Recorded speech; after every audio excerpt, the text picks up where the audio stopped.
practice makes perfect? Are you stuck in your cartooning skills? Hi, my name is Matt Champlin. Now, I'd like to tell you a personal story how I got into cartooning, and it's pretty interesting. You see, it goes way back when I was in college in my engineering classes. If you were one of the students in my class, you'd probably look at me kind of funny because I was always chuckling and had a smile on my face.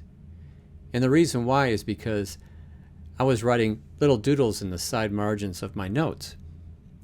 And after a while, I showed some of my friends and especially people in the dorm, and they were all laughing at my different situations that I came up with.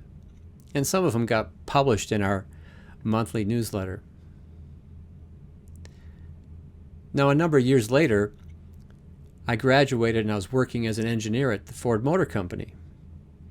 And I was looking for a creative outlet.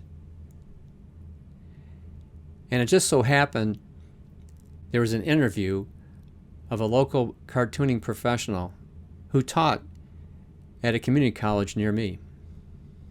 Well, I'll tell you, I was really blown away because I was still doodling and trying to read books and trying to get better at it. And I doesn't seem like I was getting much further. And this is an opportunity for me to show my stuff and to see how I was doing. So I called him the next day, and he was very kind. His name is Ken Muse, and he was teaching cartooning at Macomb Community College. I went to meet him on campus, and I showed him my stuff. I was so proud, you know, I had everything all laid out, and I asked the proverbial question of, "Mr. Muse, how do you like my style?" And he looked up at me and he said, "Well, Matt, when you get one, I'll let you know." Well, I tell you, I wasn't very happy about that, but you know, I wasn't as discouraged as many people would be. I saw it as kind of a challenge. I saw it as, hey, I got to show this guy I can do better. And I did. I kept coming back to him every couple of weeks or so, and he'd have him take a look at my stuff and give me some practical advice. The one thing I learned from Ken was he was very technical. He was into the drawing part of it. He was kind of funny on himself. He had a strip called Way Out, and he looked like the character that he drew. But it was the technical part of the drawing, you know, the line quality, the pens, the brushes, what kind of ink to use. And that's what he always was stressing. He got so angry when he saw bad artwork. But the real true problem was that, you know, you could have a bad drawing and still get the joke. But there's no way that a good, clean drawing can save a bad joke.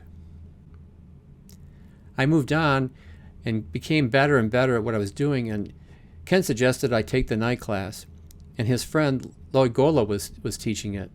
And Lloyd worked in the film strip industry in Detroit doing industrial film strips. He was kind of a, you know, joking kind of guy. He's like your loud uncle. He didn't have a problem telling me that my stuff looked like crap. But I tell you what, he got me into making animated cells because that's what his thing was, and he was really good at it. He also was famous for his personalized greeting cards. I sent to my friends, and after a while, people would get mad if they didn't get a personalized one.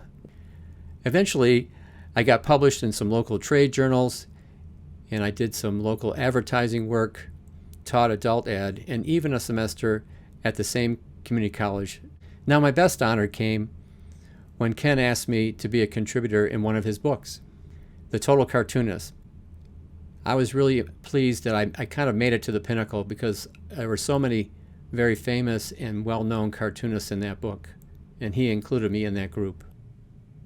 So circling back to my original question, practice makes perfect, or does practice make progress? So whether it's trying to be an artist or a cartoonist or whatever your endeavor is, just try to make progress will get you that much further to your goal.